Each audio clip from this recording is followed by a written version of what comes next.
Hi friends, ఈరోజు ఒక చిన్న కథ చెప్తాను. విమర్శించే వాళ్ళకి మాటలతో కాదు, ఈ రాజహంసలాగా అందనంత ఎత్తుకు ఎదిగి చూపించాలి. ఒక చిన్న మడుగులో కొన్ని కప్పలు నివసిస్తూ ఉన్నాయి. అక్కడికి ఒక అందమైన రాజహంస వచ్చి వాలింది. అది చాలా ప్రశాంతంగా నీటిలో ఈదుతూ ఉంటే అక్కడే ఉన్న కప్పలు దానిని చూసి ఎగతాళి చేయడం మొదలుపెట్టాయి. చూడు, మనకులాగా శబ్దం చేయడమే రాదు, మనకులాగా గట్టిగా అరుస్తూ ఆనందించడం కూడా రాదు, ఎంత విచిత్రంగా ఉందో అంటూ తమ ఇష్టం వచ్చినట్లు ఎగతాళి చేశాయి. రాజహంస వాటి మాటలకు కోపగించుకోలేదు. ఆ మాటలు పట్టించుకుంటూ అక్కడే ఉండి తన సమయాన్ని వృధా చేసుకోలేదు.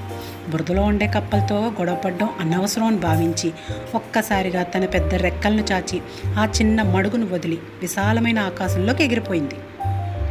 ఎంతో ఎత్తులో రాజసంగా మేఘాల వైపు ఎగురుతున్న ఆ హంసను చూసి ఆ కప్పలు ఆశ్చర్యపోయాయి.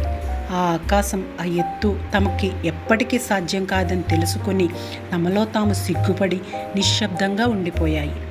ఈ కథలోని నీతి ఏమిటి అంటే, మీ లక్ష్యం ఉన్నతంగా ఉన్నప్పుడు అనవసరంగా విమర్శనలు పట్టించుకోకు. నీ స్థాయిని పెంచుకుంటూ నువ్వు ముందుకు వెళుతూ ఉంటే నిన్ను విమర్శించేవారు నీ ఎత్తుకు చేరుకోలేక వాళ్ళంతట వాళ్ళే ఆగిపోతారు. Thank you friends.